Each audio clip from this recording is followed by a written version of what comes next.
Hey everyone, Jay here. As always, I'm here to offer you some recommendations for ways in which you might adapt our CrossFit Linchpin workouts for kids. We're going to take a look at Tuesday the 30th of August. We've got a great one today. We've got Linchpin Test 7. So 4 rounds, 4 heavy power cleans, 4 heavy front squats, 4 heavy shoulder to overhead. Now, there's many ways that we could look to adapt this.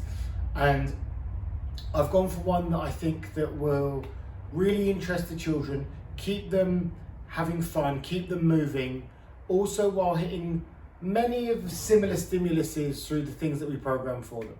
I'm going to give you 2 options today. We're going to have an advanced kids option and a less experienced kid option, and I'm going to talk to you a little bit about a game that we could play. So for the advanced kids, we're going to have an AMRAP for quality. Now, because we've got 3 relatively complex movements here in terms of what we need to teach the children, there's no way that we'd be able to cover that in one class, even with our most experienced children. Because we only want them thinking about 1 or 2 complex things during a workout, we also want them focusing on those so their movements really of a high quality. So instead of a power clean, and other options that we could have for power cleans could be the sumo deadlift high pull, it could be a dumbbell hang power clean, it could be the hang power clean with a med ball, or some of those other options that we've seen in the past. However, a really nice way to adapt workouts that have power cleans in is to give the children a jump. So I've got some hurdle jumps, and you'll see that I've just laid out some ab mats, and the children are going to just bound over those ab mats. It's that nice hip opening. We get the added bonus with some jumps of that impact loading. It's great for increasing bone density in our children.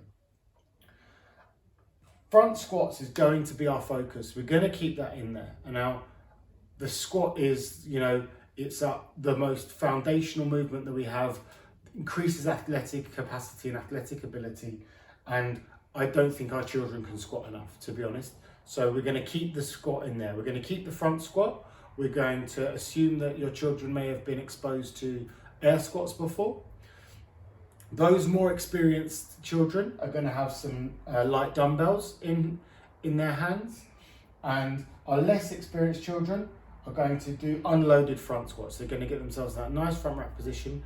You're going to see a video of my children working out together, my son doing the more advanced option and my daughter doing the less experienced option.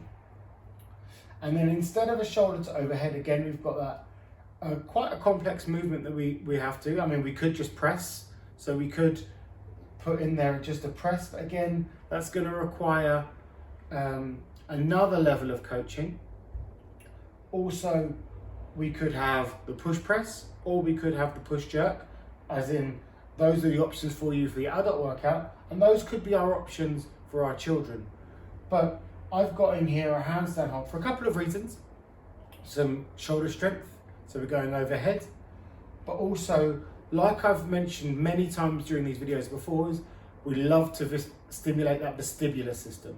And those handstand holds, those options with the handstands, are incredible ways to stimulate that vestibular system. So both options are going to be a 10-second handstand hold, except you're going to see my son kick up into the handstand, and you're going to see my daughter walk into a position that she can hold comfortably, especially when she's under fatigue. Pizza tag. So I've mentioned this game before. It's a great game. You need just a clear space, and you need something for the children to hold as if they're a pizza waiter. An ab mat is a great option for them to hold, but it could be a cone, it could be a disc, anything at all that they can just hold in their palm and walk around. The aim of the game is to knock your opponent's pizza out of their hand. They pick up their pizza, and then they go to a space where they perform a given movement for a given number of reps. And you can adapt this game many possible ways that you could imagine. You could have teams, you could have trying to get across an obstacle course holding it. Again, you're only limited by your imagination with this game. I'm going to have a video showing you the workout being performed by my children. One will be performing the advanced option, one will be performing the less experienced option. Have fun with this workout this week, guys.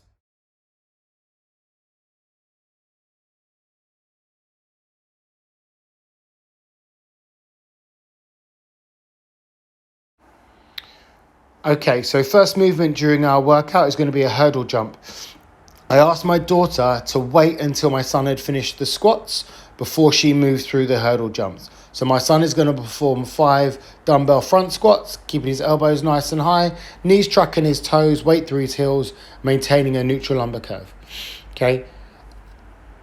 Once he's finished that, he's going to kick up into a handstand. You can see there my daughter came through the hurdle jump. She's performing 5 front squats, except they're unloaded. She's got her thumbs on the outside of her shoulders, keeping her elbows up. Main focus for my daughter is hips going back before the knees bend.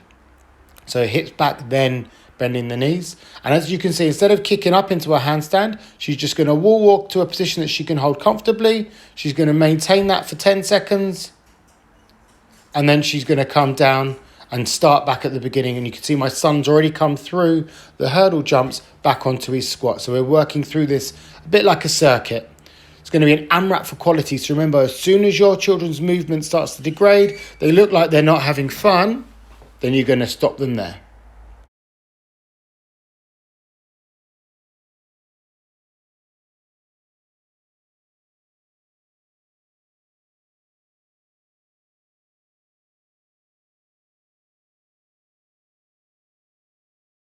You can see here that my daughter gets into a position that's not exactly optimal.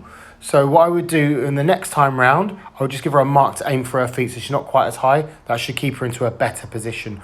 Or likewise, I could give her a mark on the floor where her hands should go.